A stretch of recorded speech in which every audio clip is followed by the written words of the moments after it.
Leadership is so important.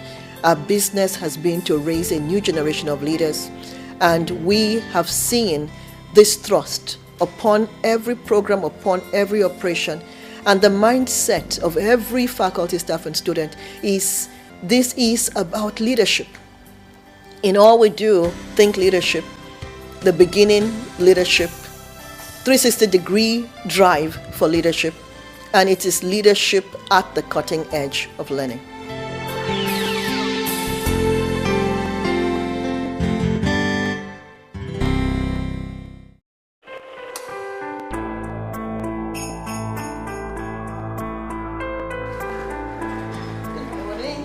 It's one thing to receive a vision. It's one thing to hear it spoken by the visionary. It's another thing yet to have great expectations. I recall in 2002, during the first induction program, during the first orientation program, we had the Chancellor present the vision of Covenant University and also present the purpose of Covenant University. 2 years seemed very far away, 5 years even further. And now at 9, we're talking about just a year to the year of prophecy. I see a picture of an institution that will be the pride of Africa. I see us sharing with Harvard and sharing with Yale on many projects, academic projects. I see Covenant University rewriting the history of university education in Nigeria. I see the best of the brains out here. So I see Covenant University as helping to rebuild the damaged image of the African people. And when they talk, they say, oh, at least there is one thing there. And one thing that is worthy of mention. And between first year, 9 years, and entering our 10th year as we turned 9, we can look back and see that those words of prophecy definitely are coming to pass.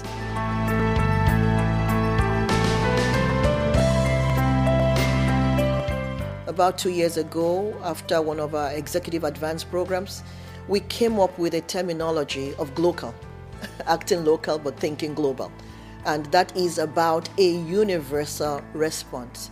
And we see that in 9 years, the vision has kept driving us and has kept also redefining the outreach base in terms of the kind of collaborations that we have been able to secure, in terms of the linkages that have been in place. We look out to the United Kingdom, we see great universities, MOUs also being signed, addressing what exactly can Covenant University in partnership with some of these other universities like Portsmouth, bring together. Particularly with Portsmouth University, we're looking at linkages on improving our ICT base. And this is so relevant in the sense that for 3 years running, we became the most ICT-driven university on the Nigerian platform. And if we have been able to secure this for 3 years running, it only means that we must begin to look out of our immediate environment to see universities that are also bringing in outstanding world-class results to the picture. And then we partner with them, and we just see that we're breaking new grounds in such partnerships. I received the director of the internationalization of Lancaster, some weeks back. And he said they usually do intermediary exams for students that are coming from Nigeria. The Covenant University, they put them aside. They treat them as special case. They don't need to do any intermediary exams. And these are the testimonies we'll be hearing. These are testimonies we'll be hearing. We just signed an MOU with Portsmouth University. The University of Huddersfield, they came here on their own and said that our students have done well. Most of them are on scholarship. Not because they can't afford the tuition, but because they compete very well and the mileage such competition brings to them. And so they all come here on their own wanting to network with us. Now our students comfortably get into admission into first-rated universities in UK and US. We also see what is happening with Fayetteville State University, all the way in the United States of America, and great community development initiatives between Covenant University and Fayetteville State University also being forged. We've had for 2 years running students of Fayetteville State University come here on exchange program, and this year our students will be going over there.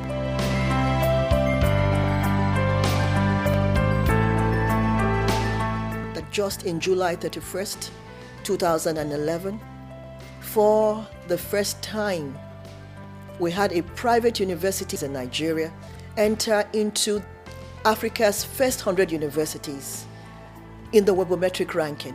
We get crashed into the league of first 100 universities in Africa, and 10 in Nigeria in just 9 years. That's why I use the word get crashed, because we were not invited.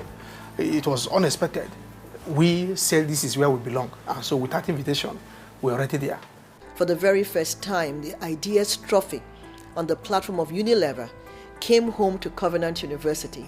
For the first time, creative ideas, innovative ideas, ideas that will stand us out among the best graduates from world-class universities, because the Unilever is also on a universal platform, and Covenant University tied with the University of Ibadan that has been here, on the Nigerian platform for as long as we have known the history of universities in Nigeria. And it was not only as far as the Ideas Trophy was concerned, the first outing on the platform of institutional accreditation. Interestingly, as we speak, the Nigerian Universities Commission is currently conducting its first institutional accreditation assessment across Nigerian universities that are 10 years and above. We have not yet gotten to that level because we will be 10 years by the 21st of October 2012. But interestingly, as you would want to note, we were part of putting the standards in place, because during the pilot run, Covenant University was among the universities that were listed for the pilot run. And interestingly, we tied via an A-grade assessment with the University of Ibadan, also making us emerge tops on the institutional accreditation outing. Last year, June, we hosted the AVCNU, Association of Vice Chancellors of Nigerian Universities. All Vice Chancellors were gathered here, and we were the very first private university to ever host this conference. Validating, because this is the hallmark of the leadership of universities in Nigeria, talking about the leaders themselves, and we're looking at leadership and governance and how this would improve, performance of Nigerian universities. And so all vice chancellors in the Nigerian university system converged here. We had to really construct and deconstruct a lot of the issues around leadership. We looked at issues of quality assurance. We looked at issues about the quality of students that are being raised. We looked at our responsibility about securing the next generation.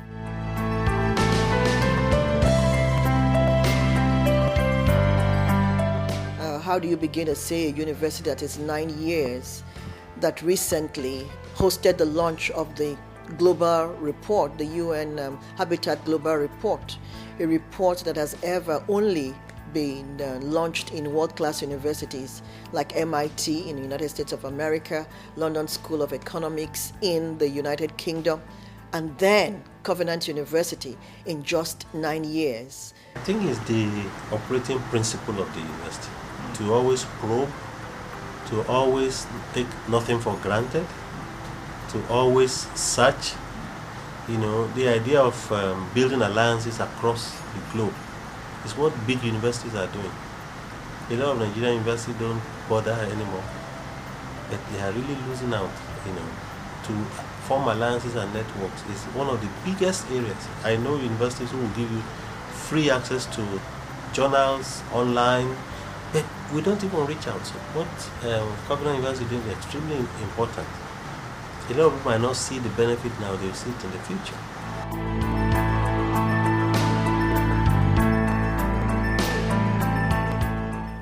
As far back as 2003, our Chancellor had to announce the blueprint for community development.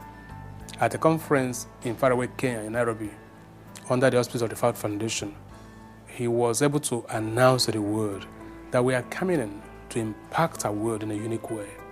And that has formed the basis of our impetus on community development. And together with the Covenant University Community Development Initiative Committee, great outreach into the immediate Otta environment, teaching students of the primary school, secondary schools, computer literacy skills. And you can imagine what that would mean, not just to the students. The teachers were also not left out.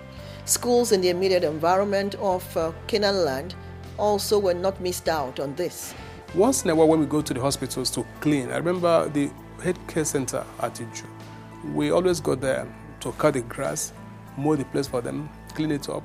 They begin to ask, all these rich children coming to bend down to clean for us, we common villagers, and it's amazing to them. In Jamido, the motherless babies home there, we have a good rapport with them. Each time we go, we carry the children, talk with them. They have a feeling that's a kind of ripple effect of what university can do.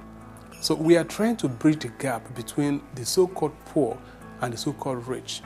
And that, to my mind, is a real community outreach. The market woman sees our students come to talk with them, help them with their business, and they're so highly enamored, which is why the Olot of Otta has never failed to honor our invitation.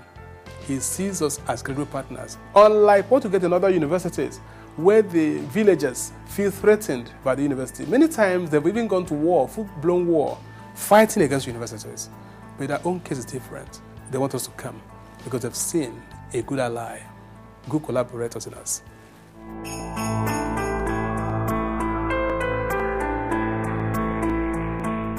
And then the environment. There is safety in the environment, safety in the air. You're coming through the gates, a very green, luscious, clean campus. You wake up in the morning, the beautiful sunrise. You're able to appreciate nature. It is a safe environment. You're not afraid. And so if you were to come to Covenant University, one thing you notice is that our air is clean. The environment is relatively cooler than you have around. And those are some of the effects that we try to pull off in Covenant University. Even beyond all of that, even though it is it's a move in the right direction in making sure that we are sensitive to the issues of climate change and also earning carbon credits. And if we talk about the university, the environment, its infrastructure is also part of all of that package. It doesn't just come in a classroom that is separate.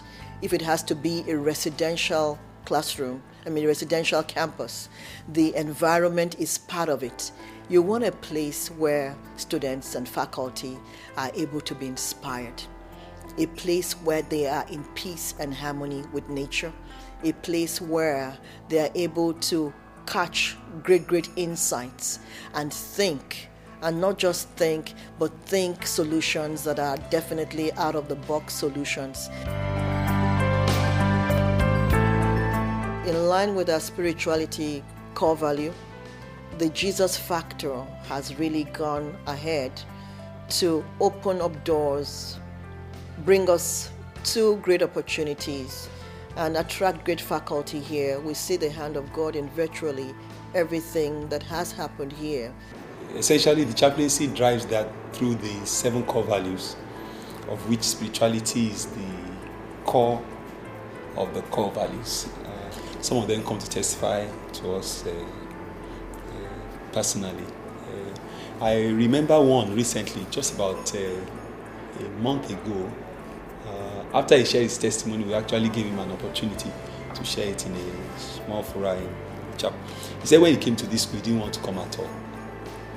He had become a cultist before he came to this school, and a lawbreaker, was involved in different things that were contrary to the school standards.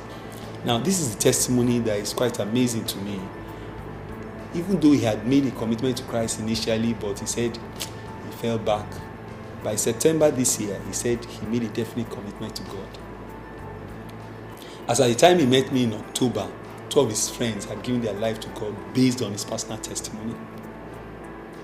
Friends that were involved with him in breaking a particular school rule, their lives had, I met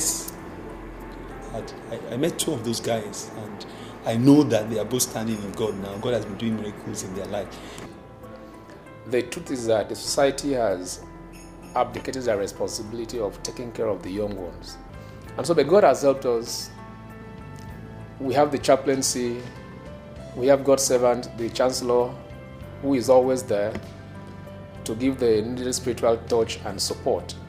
And so even persons who came in here not as truly born-again Christians, in the course of their studentship, you see them now becoming reformed persons, becoming students that can stand their own in the society.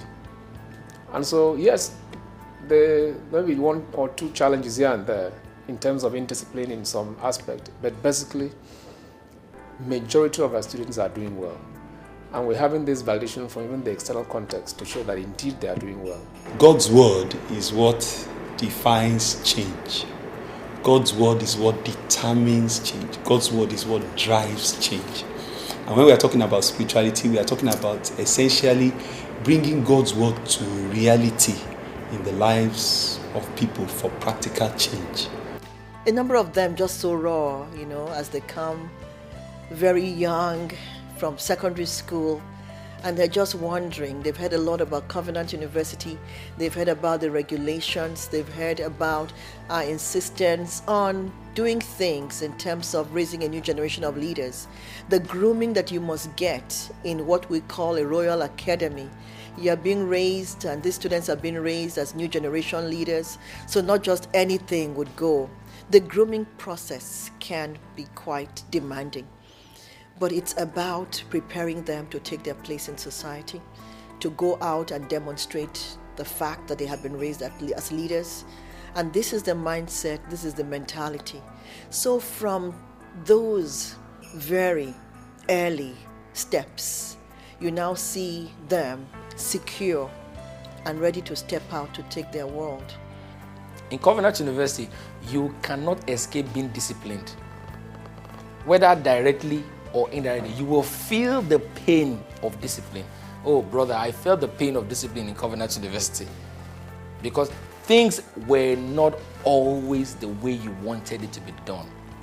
You don't do things the way you want it to be done. You do things the way it ought to be done. And most times there's a conflict with us as young people. There's a conflict with what we want to do and what we ought to do. And anybody that's not ready to go the extra mile of doing what he ought to do will run foul of the law. So in Covenant University, you are not permitted to do as convenient. You do it as commanded. And may I say that over these years, after releasing 6 batches of graduates, we have seen that Covenant University graduates have gone out and really made that mark. The feedback we have received right from the external context has actually gone to prove this. And today we have persons who have moved on from what they studied in Covenant University to become what God placed within them. It's not by a degree, Chancellor has always told us, it's by a decree. So what God has decreed will give credence to your degree.